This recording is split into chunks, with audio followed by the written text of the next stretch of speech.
Hi friends, आप देख रहे हैं फिल्मी किचड़ी। मैं हूं रूना आशीष और चलिए हम बात करने वाले हैं पवन और अरुणिता के नेपाली गाने की। सर्टनली ये भाषा मुझे समझ में नहीं आती, लेकिन मुझे हमेशा ऐसा लगता है जब आपका संगीत बहुत सुमधुर होता है, बीट्स बहुत अच्छी होती हैं और जो सामने एक्ट कर रहे हैं, जो वॉइस उनके पीछे से आ रही है, यानी प्लेबैक सिंगर्स की, वो आप तक मैसेज पहुंचा देते हैं।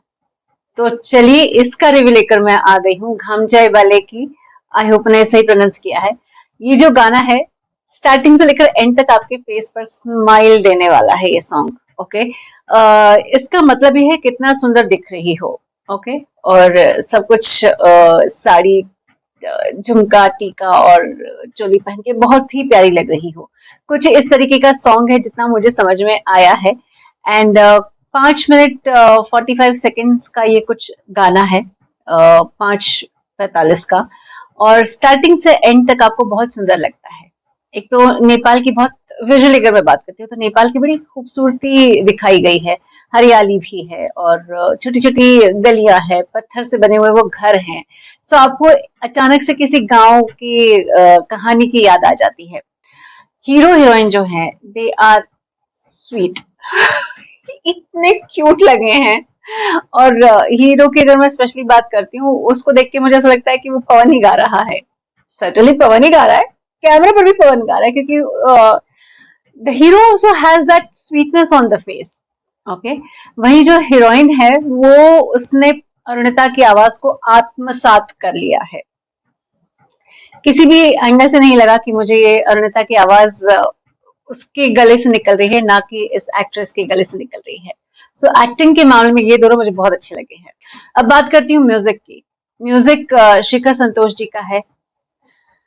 मंझे हुए कलाकार माने जा सकते हैं। जो म्यूजिक डायरेक्टर लता जी से गाना गवा सकता है, उसे बेहतरीन सी श्रेणी में ही रखा जाना चाहिए।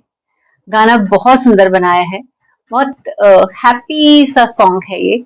और वो खुद कहते हैं कि एक सदाबहार गीत होते हैं कुछ, जो कभी भी किसी भी मौके पर गाए बजाए जा सकते हैं, गुनगुनाए जा सकते हैं।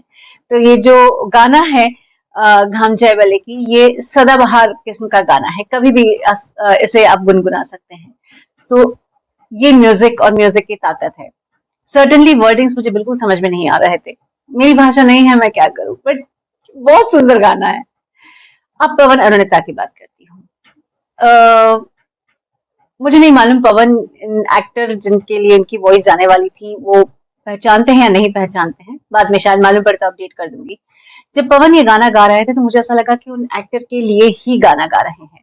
वो जिस तरीके का पर्सोना निकल कर आया है, एक क्यूट सा लड़का, जैसे एक लड़की बड़ी पसंद है, वो आकर्षित भी करना चाहता है, उसके पिता से भी डरता है, और क्योंकि पिता तो आर्मी में है ना, तो इसलिए तो पिता से डरता है। और मतलब ओवरऑल इतना क्यूट सा लड़का, उसके ऊपर एक ऐसी ही आवाज चाहिए जिसमें बहुत यूथफुलनेस हो, मिठास भी हो और भाषा की समझ भी हो। तो पवन ये कंप्लीट कॉम्बिनेशन लेकर आते हैं और इस गाने को उस हीरो के लिए बना कर देते हैं। वही अरुणिता की दिल खोल कर तारीफ करना चाहूंगी।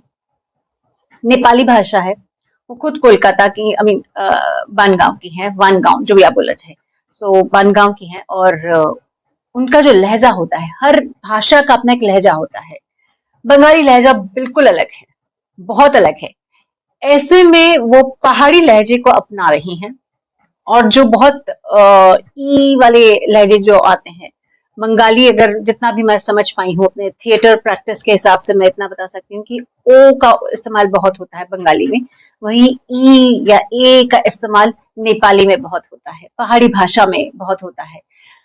सो उस ओ से उस ई तक निकल के आने का जो लहजा है, उसके लिए तुम्हारी इतनी तारीफ करना चाहूंगी। और मुझे सीरियसली ये लगता है कि ये गाना जिस तरीके से तुमने गाया है अरुणिता, ये तुम्हारे करियर में, जब तुम्हारा विकिपीडिया पे बहुत बड़ा सा प्रोफाइल धीरे धीरे जो बनता जा रहा है, जब एकदम खूब सारा बड़ा सा बन जाएगा ना, तब ये गाना एक बहुत चमकीले गाने की तरह से लोगों के सामने आएगा। ये गाना तुमने बहुत परफेक्शन के साथ गाया है, और बिल्कुल नहीं लग रहा था कि ये तुम्हारी आवाज, ऐसा लग रहा था कि सच में वो हीरोइन आत्मसात करके गा रही है, और ये तुम्हारी सफलता का राज है। एक्ट्रेस को वो मौका देना ताकि वो इम्प्रेशन दे सके, एक्सप्रेशन दे सके और लोगों को अपने इस हाव भाव के साथ एक्सप्रेस कर सके। ये तुम्हारे पुराने गाने के बारे में भी मैं बोल चुकी हूँ, इश्क करूं, और इस गाने के लिए भी बोल रही हूँ। तो मेरे हिसाब से अरुणिता तुम्हारी राह बहुत अच्छी है, जिस राह पर चल रही हो। एंड अरुदीप है, पवन एंड अरुणिता है, तो ये कॉम्बिनेशन तो कमाल का होना है ना। I mean, do I have to say that? हाँ, हालांकि मुझे बड़ा एक थोड़ा सा अचंभा हुआ कि लड़के को लड़की पसंद है, लेकिन लड़की के घर वालों को लड़के से ऐसा थोड़ा सा सुना हुआ सा प्लॉट लगता है। मतलब ऐसा बहुत सारी फिल्मों में होता है। मुझे पता नहीं कैसा लग रहा था कि पवन है, अरुणिता है, और उनका ये गाना है जिसमें कि हीरो हीरोइन प्रेम में है, लेकिन घर वाले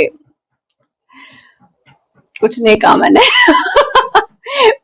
गाना बहुत सुंदर है, जितनी बार सुनना उतनी बार सुन लीजिए और आपका मन नहीं भरेगा। ये लिखकर मैं बता देती हूँ आपको, चलिए बोलकर तो बता ही दिया है मैंने आपको। आपने सुना या नहीं सुना ये गाना? सुन लिया तो मुझे आपके रिएक्शन भी मालूम होने चाहिए, इसलिए लिखकर बताइएगा। जय हिंद।